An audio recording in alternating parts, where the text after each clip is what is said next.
Hello and welcome to my podcast. Do me a favor, subscribe to the John Keim Report. Wherever you get your podcast, you're watching on YouTube, hit that like button, hit that subscribe button. You can find us there as part of Ampire Media. That's Ampire. Always much appreciated when you tune in. And don't forget, you can read my work on ESPN.com. I'll have a story up. I believe it goes up Tuesday. Just kind of the fallout from the last 2 weeks at quarterback with Sam Howell, and just a lot of what the guys are saying, why they are really believing in him, the things they see. Obviously, John Allen said he could be their quarterback for the next 5 or 10 years. And I think there's a lot of people who certainly believe that can happen. I also know some say it takes time, and I would agree with that. It does take time before we know what a guy can be, but Howell is on a very good path. Also, programming note, live stream show, 7:30 p.m. Eastern time, Tuesday night, with Bram Weinstein, the voice of the Commanders. So please join us then. And so let's get into it. I want to do the film review. Of course, going to take another look at Sam Howell, because I just think there's a lot of good things there. And this season really is about him and how he develops. And so I want to look at that. Where's he improved? I think he did a nice job on Sunday and the last couple Sundays. Before I get to that, I did want to talk a little bit about a couple other guys, because I think, Jahan Dotson had really nice touchdown catch, also had another drop. He's had too many drops this year, but he now has 34 catches on the year, which is one fewer than he had all of last year. The difference is he has, I think it's 2 touchdowns this year. He had 7 in touchdowns and 35 catches last year. He's getting open. I think that's a big key, because there were times early in the year I wasn't seeing him get quite as free. I saw he was free more than a few times on Sunday. And there are a couple of times where they just couldn't connect on some deep passes. And I think that's something to watch as we move forward, if they can develop that. And there were a couple of times where I thought maybe Howell had a shot to go to him. There was one time where he opted for a deep fade on a third down to Diami. Now, that's a step. You're going to make the decision and you're going to throw. So this isn't second guessing the decision, but it is to say on that play, what I liked from Dotson on that play is just how he shook the corner on a route over the middle. Howell's already making up his mind to throw. That didn't affect the corner on the coverage. It was just a really good job by Dotson getting open. Don't care that he wasn't the target. It's more, I always like, even last year, like, is he getting open? The answer was yes. And I saw more of that, especially on Sunday. There were a couple of times. There's another time where he's open. It looked like could have been open on a deep ball. But I think it was one where Howell was under some duress and did not throw to him. But I think he had a shot at that one too. But it was a good job by Dotson winning on the route. And so I think that's important to point out. And if, by the way, I brought up the drops. He has 5 drops, I think it is. That's what our ESPN stats have him credited for. My guy from college, Chris Olave from Ohio State, he has 6 drops with the Saints. So there's sometimes, and that, which shocks me, to be honest, having watched both these guys in college, that I'm surprised that they're having that kind of an issue, but they did. So we move on from that. But I thought Dotson did a nice job. The touchdown catch was a really nice catch, good throw, but a good catch by Dotson. And I think, the more they can get him involved, I think it will help them, because I think he can be a playmaker. The one thing I'd like to see, I think everybody would like to see, is on some of those deep shots, if you may have to make those tough grabs, right? Can he do that? That's what he did in college. And can he make an occasional, maybe a one-handed catch? Hard to do, but that's where you take the next step as a receiver, to make those kind of plays, which puts you on a different level. But, I think be satisfied with if you just catch the balls thrown to you that are there, like some of the ones that he's dropped. So anyway, wanted to point that out. I think I still have a lot of expectations for that kid. Also thought that this was one of Antonio Gibson's better games. I mean, I really liked how he made guys miss. I felt like he really ran hard as well. And I think that was a good thing to see for them. And of his 76 yards that he gained combined from scrimmage, 72 yards came after contact. Now, it's not like there were a handful of pass plays that were behind the line of scrimmage. So you could catch technically it'd be a 4-yard pass, but you could get 8 yards of yak because you catch it behind the line, you're going to run. So we had a couple of those, but overall, he did a really good job in that area. And again, made guys miss, ran with some power, some a little bit more physical. And I think that was a good thing to see from him. So wanted to point those things out. And I focused on the offense today because when you're traveling, to be honest, it's hard for me to see everything, to watch all the defense and all the offense. And so in going over Sam Howell's pass plays, there's a lot of them. So Eric Bieniemy is seeing to that there's going to be a lot of pass plays to look at. I'm not going to talk about every one of these pass plays because you don't need to hear about that. I'm just trying to give you a package or an idea of what it looked like for his day. And I think that it looked good, but then it's like, why did it look good? And what did he do well? And I think one of the things, the Patriots do a lot of games up front. This is not like how the Giants were, but there's some similarities. But I think and I told you last, by the way, on the prediction podcast, I nailed the score. I had it Washington 20-17. I think apparently I picked that score a couple of times. I got this one right, folks. Anyway, there you go. Just wanted to bring that up for you in case anybody didn't realize that. But one of the things I talked about in there, like compared to the Giants, Wink Martindale's like, he'll send whatever, whenever. Belichick is a little bit more, little bit less unpredictable with some of that stuff, but he's going to do a lot of things, and they did. And so there were a lot of games up front.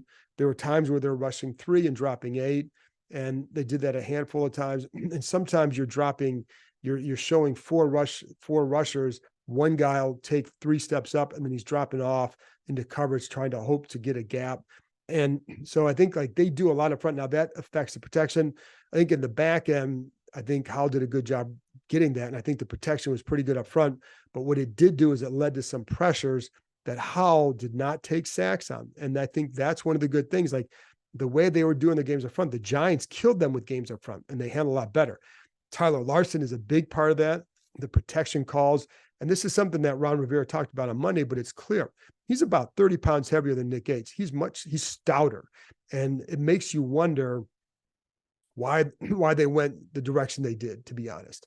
And you have a quarterback who needs a stout interior, because if he's going to have success, he can't have guards in his lap all the time, and the interior in his lap all the time. And that's what was happening for the first 7 games. They were always in his lap, it seemed. And sometimes he's holding the ball. Yes.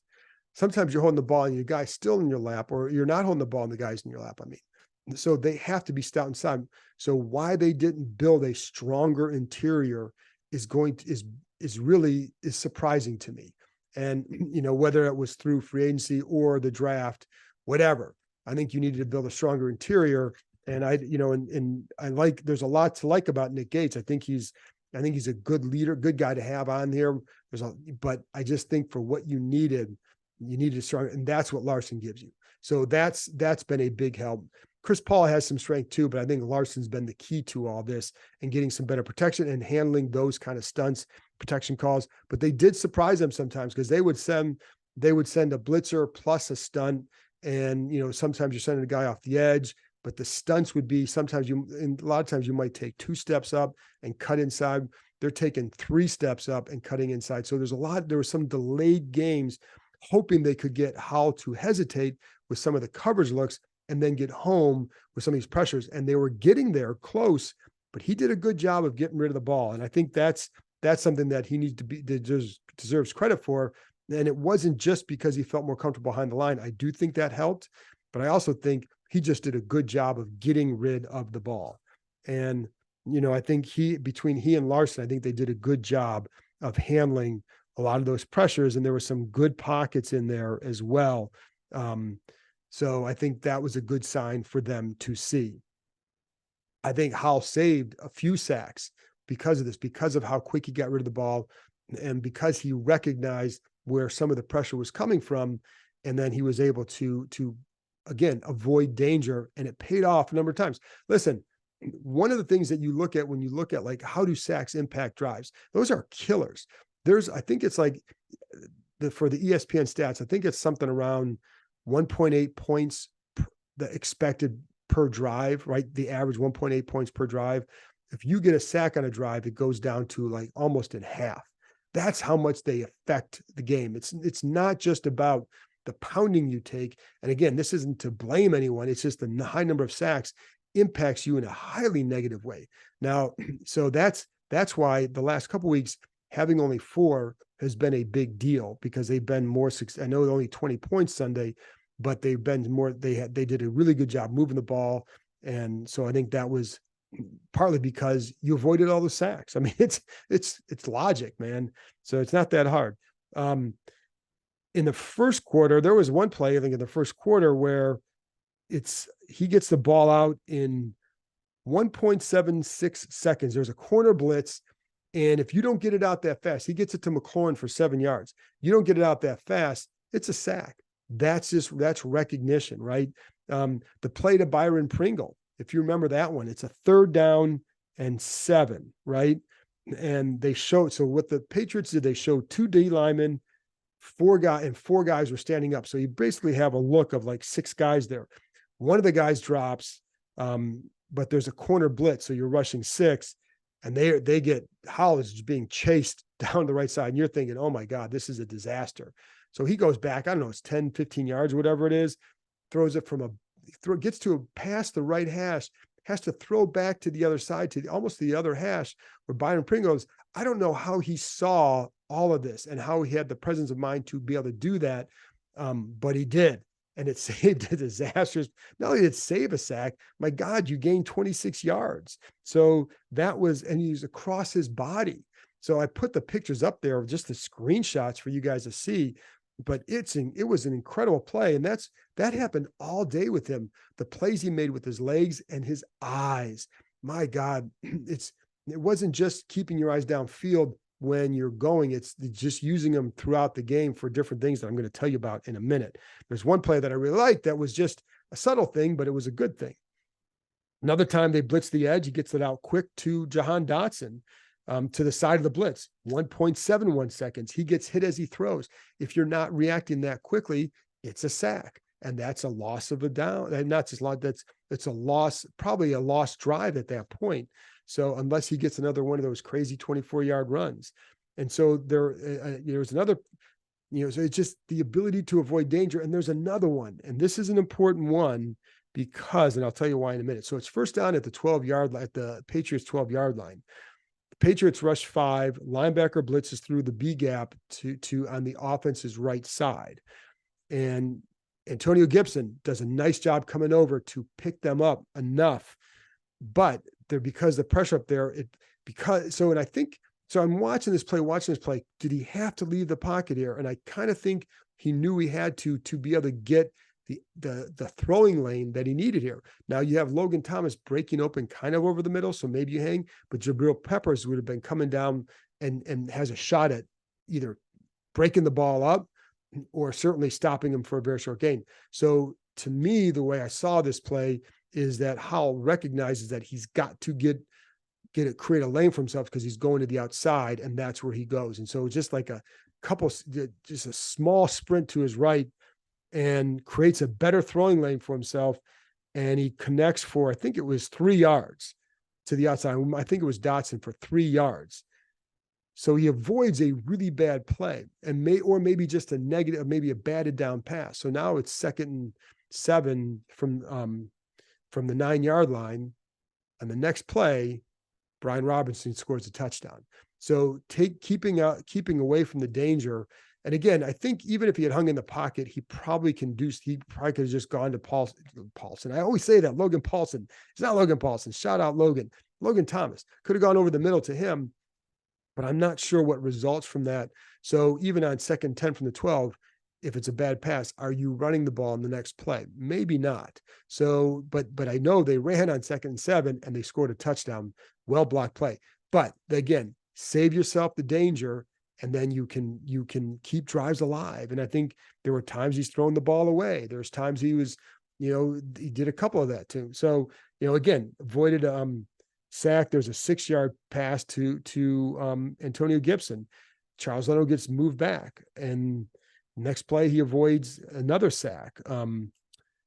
This is one where I believe this is where Byron Pringle stumbles. He was looking down the left side. It looks like they're single high, going to take a shot down the side to Pringle, but he stumbles out of the break. So he's got to hold it.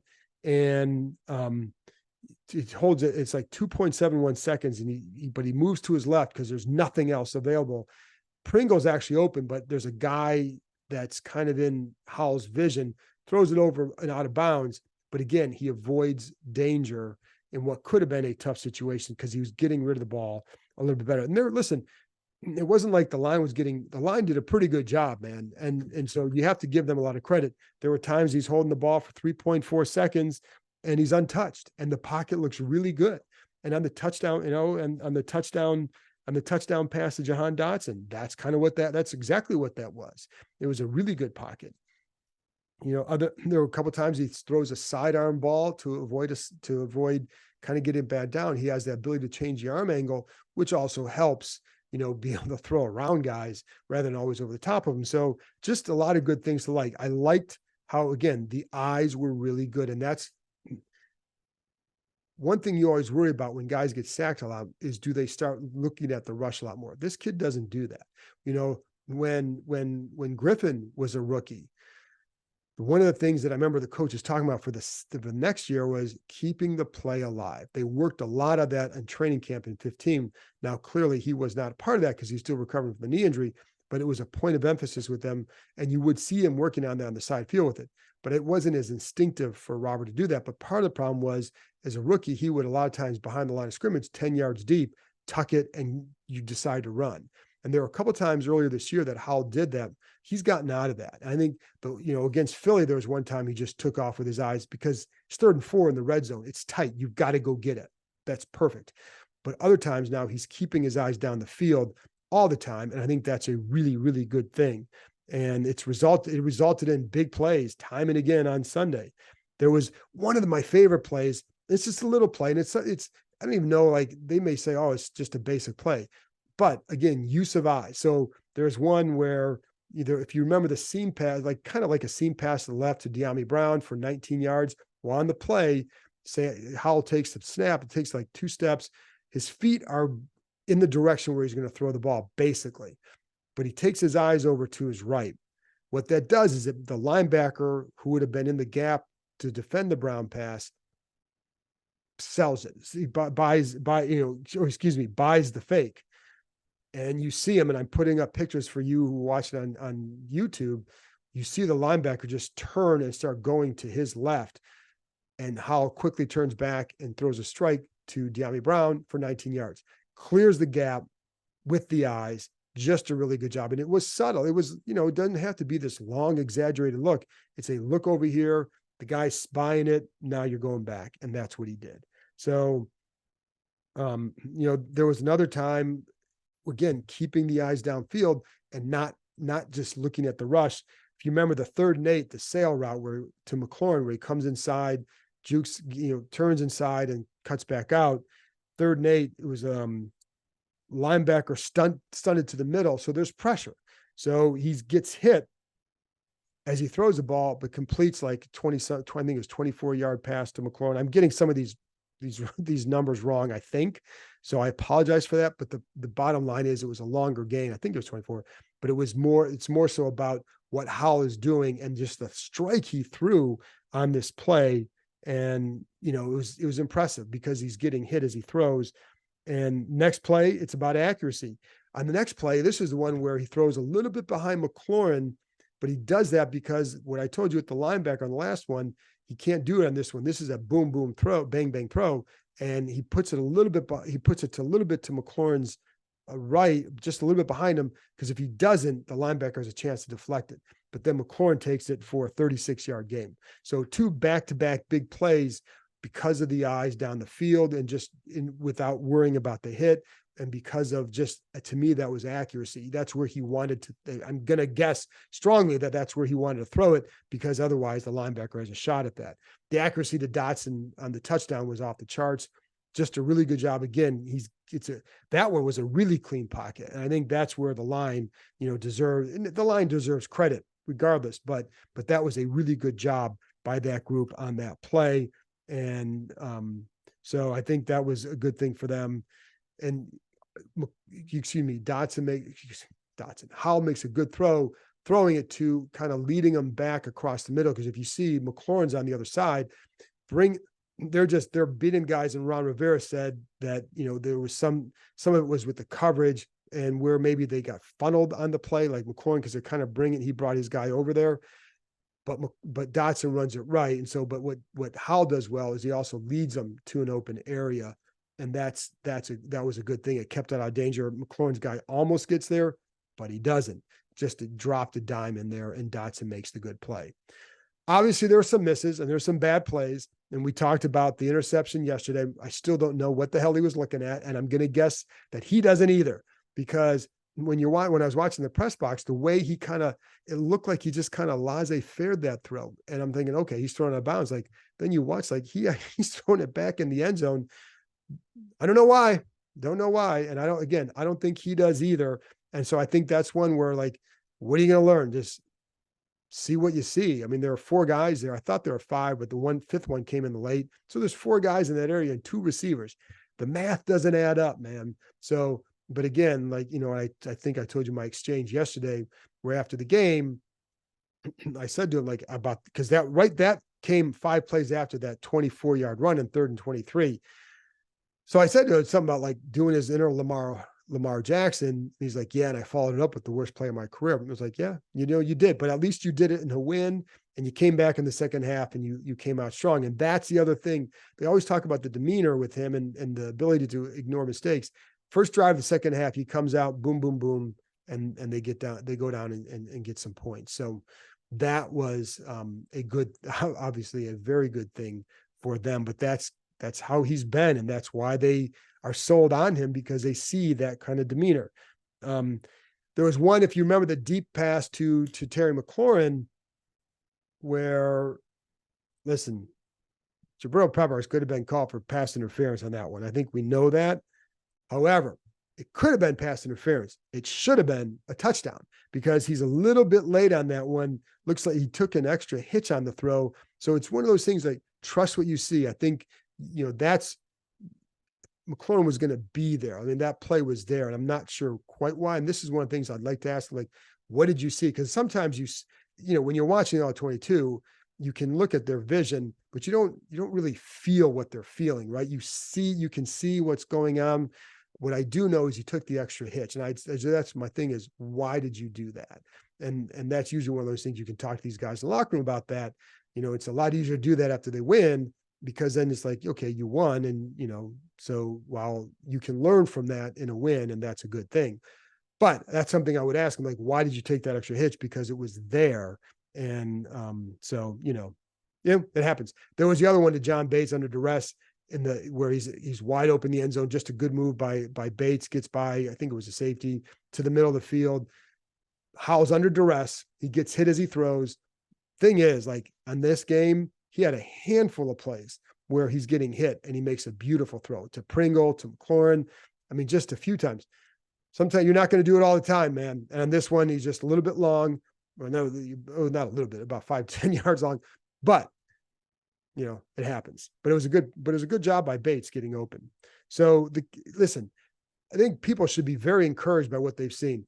I think it's so early to say he is or he can, or certainly you can't say, there's no reason to say he couldn't be the future of this franchise. The question is, can he be? Can he be that consistent guy to be able to grab that mantle, the one that this team needs so badly? And I don't think we certainly can't. Listen, I think the kid's going to be good. What I would think that should be encouraging the last few weeks is that he's not holding the ball quite as long. And he definitely, listen, if you want to drink when I say listen again, or just somebody just mute me if I say it again, pay attention. Anyway, the one thing that I think has been good is that he's not like just always throwing the ball quicker. His time before passing is not a lot different. Against the Eagles it was, but overall it wasn't a lot different in this game. But I thought what they did do, and Bieniemy did a good job with the game plan of creating some of those quick decisions, I think, for him early in the game, especially get into some rhythm. I think there was a really good rhythm in that pass game. I think he absolutely trusts the protection better. and I think he should. I do think it's been better. I think there were times where Cosme had his hands full with Christian Barmore. That guy is a good pass rusher, and there were a few times that he certainly got the better of him because he's their best defensive lineman.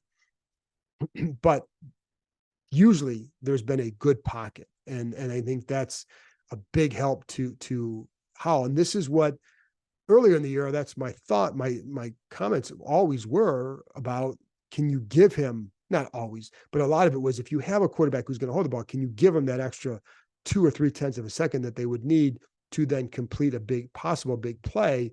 And I think they've been giving that to him a little bit more lately.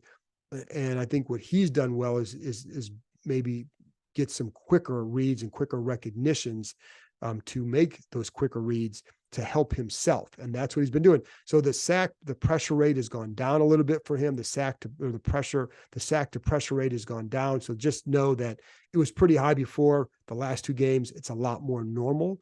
And I think that's where he needs to be. Because if he is, you can see if he's there, then you can see we've seen what he can do.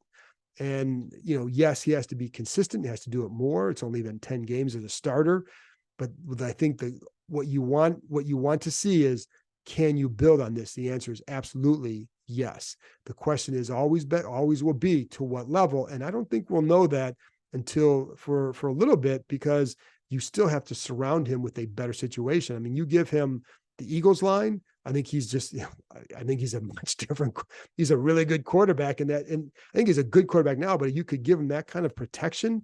I think you really have something, because like, this kid can throw a deep ball pretty well. I mean, that ball to Dotson, 33 yards, I wrote this in the story, but it's just like, he's like flicking a wad of paper into a paper basket, like across the room, just like nice, nonchalant, just a nice, easy toss. It looks, when I was talking to Nikki, it looked like a wedge shot to the green, and not one of my wedge shots, because that would go off to the right, but it looked like a good golfer's wedge shot to the green. Just nice loft, nice, easy swing, dropped it in the bucket. And I think those are good things to see. And just the toughness is a very good thing. We know that. I think he's going to have to still learn on some of those. But what are you going to tell him on the third down run? He broke 2 tackles, and he put them in position to score until he took that away from them. But that's when I think he's getting smarter about knowing when he needs to turn upfield. And that was one where he fell to. At third down, you're going to try and pick it up. You're in scoring territory. And there are a couple of times that he went up, he slid to avoid he ended up with a -1 yard sack, but he slid. And so he avoided some pressure, some problems. By the way, of the 3 sacks, I would say one felt like it was on him. And that's one where he could have gone to Dotson down the field, and for whatever reason didn't. But I felt like I think he even had Antonio Gibson out in the flat. So he had some options there, I felt. Again, looking at from the all 22, he may disagree being in the pocket because maybe you don't see it, but me sitting in my desk at a computer, I saw it. Why didn't you? No, kidding. But that's what, but in fairness to the line. And then there were a couple of times, I think one of the other sacks was definitely, I think the other 2, one was on the line. I think Cosme gets pushed back. Another one was kind of a combo. I don't know that he could have avoided anything. There was one was a blitz. One was a blitz, a corner blitz. He tried to get around the corner, and then Leno got beat from the outside. And so that was one of them. And so I think that certainly did not help the situation for him. And I'm trying to remember what the other one was. Yeah, I don't think it was his, oh, okay. You know what, folks? I did find my notes on the sack. So nothing in depth, but I was just trying to see what happened on those, because they've been, again, much better the last 2 weeks. So on the first one, there was the corner blitz, and then Leno gets moved back from the outside. Howell tries to escape as he sees the corner blitz, but he couldn't get away. He didn't realize the backside end was going to be there, and basically grabbed his feet. And that was a sack. On the second one, there was a pressure up the middle, and Cosme rides Barmore a little bit outside. So it creates a little bit of an opening there, but there's a linebacker who's, I think, may have been spying on Howell. And so as Howell runs up, they're there. So the smart thing he does, though, is he just slides, and it's a 1 yard loss. It was a 2nd and 10. And so to be honest, it's a smart play by him just to get down, and he didn't take any unnecessary punishment. So that was a good thing. And it's a 1-yard loss. So it's not a devastating loss. The corner blitz, by the way, led to a 13-yard loss. And on the next play, he runs for 24 on 3rd and 23. So, and then on the last one, Cosme gets driven back off a stunt against Barmore, and he tries to get out and he can't. It's like a 3-yard loss. So, there was the one the one that I just told you about, the last one, that's where Dotson or Gibson may have been. Gibson was out in the flat, and then Dotson down the middle. I think it wouldn't, I think they could have taken a shot down there. Looked like there's 2 safeties deep, but one was playing more up. And I think Dotson would have you could have thrown, if he had been able to, and that's the thing is, it's hard to see, could he have planted and thrown that? He may have had that opportunity and just throw it out there for Dotson, and it may have been a race to the ball, but I kind of like Dotson based on his positioning on the play and just knowing how fast he is and can get to the ball. But, it was, so he didn't, and Gibson was out in the flat, but there was a kind of a linebacker inside far enough away where you could have been okay, but you don't, I think, we've seen that before this year. So anyway, only a 3-yard loss. So the sacks weren't devastating. If you the last 2 games, 2 sacks per game, you do that for the rest of the year, I think they'd be pretty happy, because I think this kid will be even more productive. So a good game by him, good second game in a row. There's a lot to like and a lot to build on with Sam Howell. Some of it starts with scheme, how they're using the line, and then his own decision-making. And I think the improved protection, and Tyler Larson's helping them up front. So there you go. That's all I got for this episode. I'll be back Tuesday night, 7:30 p.m. live stream Eastern time, by the way, with Bram Weinstein, the voice of the Commanders, as we'll talk about Sam Howell, probably the pass rush, where this team goes. They have a game against Seattle. It's a big game, because you win that one, you're right back in it. And Seattle certainly is 5-3.